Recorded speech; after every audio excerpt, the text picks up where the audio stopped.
बड़ी खबर आज की आपको बता रहे हैं। हाथरस हादसे के 4 दिन बाद बाबा सूरजपाल पहली बार टीवी पर दुनिया के सामने आया है। उसने 2 जुलाई की उस घटना पर दुख तो जताया, लेकिन अब भी वो पुलिस से बचता भागता हुआ नजर आ रहा है और फरार है। आपको सुनाएंगे भी बाबा ने आखिर मीडिया के सामने आकर क्या कुछ कहा, कैसे प्रशासन, कैसे उपद्रवियों का नाम लिया, कैसे उन पीड़ित परिवारों का एक तरह से मजाक उड़ाता हुआ यहाँ पर बाबा नजर आ रहा है। क्योंकि अगर सच में संवेदना होती तो जाता मुलाकात करने के लिए, लेकिन अब बैठकर मीडिया के सामने ये कह रहा है कि मेरी संवेदनाएं उन पीड़ित परिवारों के साथ है।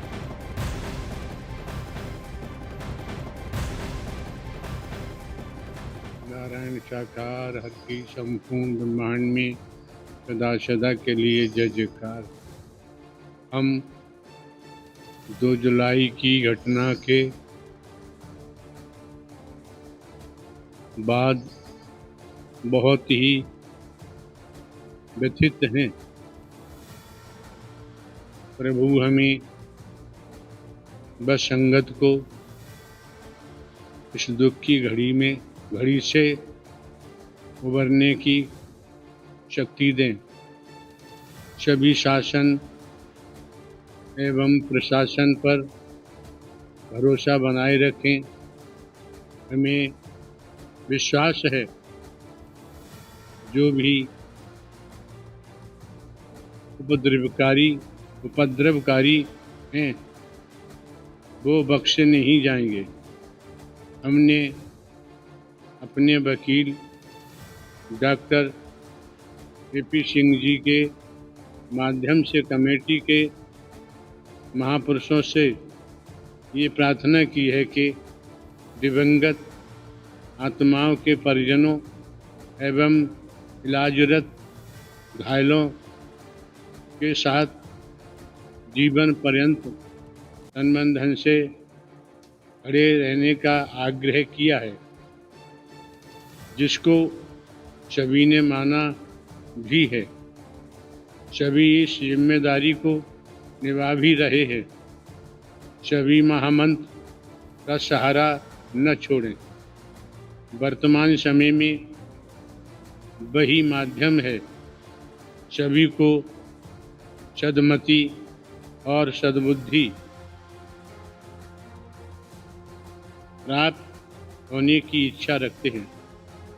नारायण साकार हर की संपूर्ण ब्रह्मांड में सदा सदा के लिए जय जयकार। ये वो बाबा है जो खुद को भगवान कहता है, खुद को प्रभु कहता है, लेकिन चमत्कार तो छोड़ दीजिए, इंसानियत तक इस बाबा में नहीं बची कि जिस वक्त लोग मर रहे थे, लोग किसी भी तरीके से उस वक्त मदद चाहते थे कि अपने छोटे बच्चों को लेकर महिलाएं जो है वो उस दम घोटू भीड़ से बाहर निकल पाए, लेकिन ये बाबा उस वक्त अपने काफिले में बैठकर वहां से भाग निकला। उसके बाद बाबा का काफिला टोल प्लाजा से जाते हुए भी दिखाई दिया, जिसकी तस्वीरें भी हमने आपको दिखाई। लेकिन 4 दिन बाद अब बाबा को याद आया कि हाँ, एक मेरी तरफ से जो है सत्संग का आयोजन किया गया था, जिसमें मैंने भाषण दिया था, जहां पर वो पहुंचे थे, जहां पर वो मानव ज्ञान जो उनकी तरफ से कहा जाता है वो देकर आए थे, और उन्हें अब याद आया है कि वहां पर 121 लोगों की मौत हो चुकी है। और जैसा कि वो कह रहे हैं कि उनके वकील ने जो है इस बात की जानकारी आगे प्रशासन को दे दी है कि जो भी जरूरत पड़ेगी हम आगे मदद करेंगे। 3 तस्वीरें आपके सामने है, लेकिन ये बाबा अब भी फरार है। मीडिया के सामने जो है वो आ सकता है, लेकिन प्रशासन के सामने नहीं आ सकता। अभी भी जो है भागा भागा फिरता हुआ नजर आ रहा है बाबा। तो 3 तस्वीरें आपके सामने हैं और सीधे लिए चलते हैं आपको ग्राउंड जीरो पर। कासगंज से मेरे सहयोगी दीपक बिष्ट लगातार मेरे साथ बने हुए हैं, जो शुरुआत से इस खबर को लगातार फॉलो कर रहे हैं। दीपक, ये बाबा कहता है अपने आप को भगवान, ये बाबा कहता है कि मैं चमत्कार कर सकता हूं, लेकिन चमत्कार तो छोड़िए, इंसानियत तक नहीं बची है इस बाबा में। 4 दिन बाद आकर ये कह रहा है कि हाँ, मेरा उन पीड़ित परिवारों के प्रति संवेदनाएं हैं। तब कहा था जब लोग उस दमघोटू भीड़ से सोच रहे थे कि किसी भी तरीके से अपने छोटे छोटे मासूम बच्चों को बाहर निकाल ले। बिल्कुल, देखिए बड़ी बात है क्योंकि हम लगातार 5 दिन, आज 5वां दिन है और बाबा 5वें दिन मीडिया के जरिए सामने आ रहा है। और सबसे बड़ी चीज़ ये कि इतने दिन तक बाबा क्यों सामने नहीं आया, क्यों नहीं सहानुभूति या सिंपैथी उसको जताने के लिए उन पीड़ित परिवारों के पास गया। अभी बाबा का ये स्टेटमेंट आ रहा है कि मैं बहुत दुखी हूँ। किस बात का दुख है जब आपके 121 अनुयायी जिनकी दर्दनाक मौत हो जाती है और वो भी आपकी वजह से, आपके पैरों की धूल को लेने के लिए वो लोग उस भीड़ में भगदड़ हो जाती है और आपने इस तरह से पूरा घटनाक्रम होने के बाद भी मीडिया के सामने आ रहे हैं। पहले क्यों नहीं आए, क्यों नहीं अस्पताल में लोगों के बीच में गए? उन लोगों को आपकी ज़रूरत थी। जब आपके भक्त आपके सत्संग में आते हैं तो आपको भी वहाँ पर जाना चाहिए था, लेकिन बाबा ने ऐसा नहीं किया क्योंकि बाबा भूमिगत हो गए। बाबा कहाँ था इतने दिन, किसके पास था, किस आश्रम में था, ये कोई जानकारी नहीं थी। लेकिन अचानक से बाबा का एक स्टेटमेंट आता है कि मैं बहुत दुखी हूँ। ये जो दुख है ये अनुयायी भी इनके, हम जब 2-3 दिन से लगातार इस केस को फॉलो कर रहे थे तो उनका भी कहना था कि बाबा को सामने आना चाहिए था।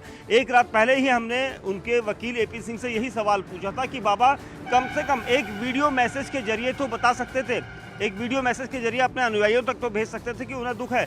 तो तब जाकर आज सुबह बाबा का ये स्टेटमेंट एक वीडियो के माध्यम से, एक बाइट के माध्यम से आया है और मीडिया के सामने आने से पहले वो क्यों नहीं आए, इसका सवाल जानना होगा। लेकिन जो आरोपी की देर रात गिरफ्तारी हुई है, इस केस का मुख्य आयोजन करता है, मास्टरमाइंड है, उससे पूछताछ करके काफ़ी कुछ हासिल होगा। लेकिन आज उसे कोर्ट में, हाथरस की कोर्ट में पेश किया जाएगा। उसके बाद जो प्रोसीजर यूपी का होता है वो न्यायिक हिरासत में भेजा जाता है और उसके बाद एक दिन बाद उसकी कस्टडी ली जाती है। और जब कस्टडी में लिया जाएगा देव मधुकर को, जो बाबा का राइट हैंड कहा जाता है, तो उससे पूछताछ में कई सारे सवालों का जवाब मिलेगा। और किस तरह की गलती है? दीपक, हम लोगों की आस्था का सम्मान करते हैं, लेकिन शर्म आनी चाहिए ऐसे बाबा को।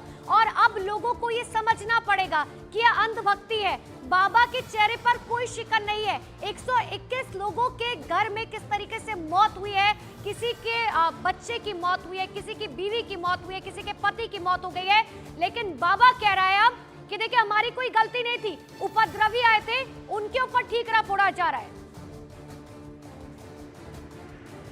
देखिए बिल्कुल, यहाँ पर बाबा को मीडिया के सामने आने से पहले खुद अस्पताल में जाना चाहिए था। आपकी पूरी सत्संगों की भीड़ है, लाखों की भीड़ आपको सुनने के लिए आई थी। आप उनके आपके अनुयायी हैं तो आपको उनको देखना भी चाहिए था और इसीलिए बाबा को उन अस्पतालों में जाना चाहिए था, उन उजड़े हुए परिवारों से मिलना चाहिए था, उनको सांत्वना देनी चाहिए थी। लेकिन बाबा ने ऐसा कुछ नहीं किया। वो इतने दिन तक छुपा रहा और छिपने के बाद अचानक से उनका स्टेटमेंट यहाँ पर मीडिया के जरिए आता है और मीडिया के जरिए वो कहते हैं कि वो बहुत दुखी हैं 2 जुलाई की घटना के बाद। और 6 जुलाई आज है। इन 5 दिनों में पहली बार बाबा कैमरे के सामने आकर ये बोले हैं। लेकिन इतने दिन वो क्यों छिपे रहे, इस बात का जवाब उन्होंने नहीं दिया।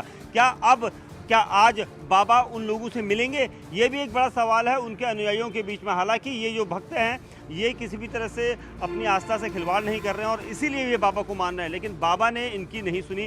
कोई भी परिवार से मिलने के लिए बाबा ने ना कोई मैसेज भेजा, बस एक अपने जो एडवोकेट थे हैं एपी सिंह, उनके जरिए वो उन तक अपना मैसेज पहुंचा रहे हैं, लेकिन खुद नहीं आए। क्या बाबा को एडवोकेट कह रहे हैं, लेकिन हम बार बार कह रहे हैं कि देखिए बाबा जो है 4 दिन बाद सामने आया है।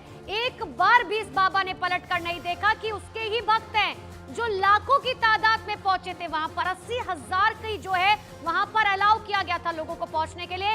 1.5 लाख से ज्यादा लोग पहुंच गए, लेकिन जब वो भीड़ वहां पर दब रही थी, छोटे छोटे मासूम बच्चे, 2-2, 4-4 साल के बच्चे वहां भीड़ में दब रहे थे, तब ये बाबा दुम दबा कर भागा और 4 दिन बाद जो है अब ये सामने आया और कह रहा है कि देखिए मैं जो है, मेरी संवेदनाएं हैं, उस परिवार के प्रति संवेदनाएं हैं। लेकिन दीपक, ये एक सोची समझी रणनीति नहीं लगती है।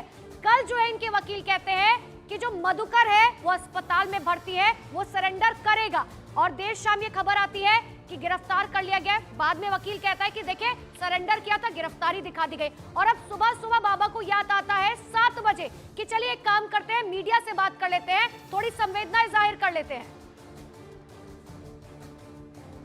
देखिए बिल्कुल अनुपमा, मैं आपको बता दूं, जब भी इस तरह के बड़े मामले होते हैं, इन बड़े मामलों में जब आरोपी की तलाश शुरू होती है तो उस मामले में आरोपी बसता फिरता है।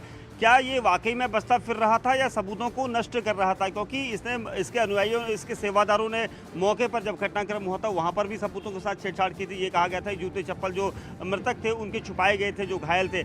और यही चीज़ यहाँ पर थी कि वो इतने 5 दिन तक क्यों छिपा रहा, क्यों पुलिस के सामने नहीं आया? जबकि एक दिन पहले जब हमने एपी सिंह से सवाल किया था कि वो कहाँ पर हैं, आप उसकी तरफ से एडवोकेट हैं, तो उनका ये कहना था कि वो अस्पताल में हैं, अपने मरीजों का इलाज करवा रहे हैं, उसके बाद खुद वो पेश हो जाएंगे। और देर रात को नाटकीय घटनाक्रम में वो दिल्ली के नजफगढ़ इलाके से, उत्तम नगर से पेश हो जाते हैं। सरेंडर करने का दावा उनकी तरफ से किया जाता है। ऐसे में इतने दिन तक वो क्या कर रहा था? क्यों मधुकर को इतने दिन तक छिपाया गया था, या फिर वो खुद छिप रहा था? क्या प्रोसीजर था? क्या सबूतों को छिपाने की यहाँ पर कोशिश की जा रही थी? क्योंकि सबको पता है कि अगर आरोपी मधुकर पुलिस की गिरफ्त में आता है तो बाबा के खिलाफ कई सारी चीज़ें सामने आ सकती हैं। बाबा की अकूत जो संपत्ति है उसके बारे में पूछताछ की जा सकती है, कई कागजों को इधर उधर हो सकता है। तो इसलिए 5 दिन का जो समय था, इसमें मधुकर ने वाकई में कुछ ना कुछ किया होगा, जिसकी वजह से वो छिपता फिर रहा था। और एकदम से अब कैमरे के सामने आकर बाबा ने अपनी गलती मानी है। बाबा ने ये कहा कि लेकिन जवाब तो सिर्फ और सिर्फ इस बाबा के पास है, जो अब कह रहा है कि पीड़ित परिवारों के प्रति मेरी संवेदनाएं है। हालांकि मीडिया के, पुलिस प्रशासन के सवालों के जवाब ये बाबा दे पाएगा या नहीं, मैं लौटूंगी दीपक आपके पास। लेकिन लगातार बड़ी अपडेट इस खबर से जुड़ी आपको बता रहे हैं। एक और बड़ी खबर आपको बताते हैं। हाथरस केस में मुख्य आरोपी देव प्रकाश मधुकर को कल दिल्ली के नजफगढ़ से उत्तर प्रदेश पुलिस ने गिरफ्तार किया, जिसे आज 11 बजे हाथरस कोर्ट में पेश किया जा सकता है। दरअसल देव प्रकाश मधुकर को यूपी एसटीएफ ने गिरफ्तार किया, जो दिल्ली के नजफगढ़ में एक अस्पताल में मौजूद था।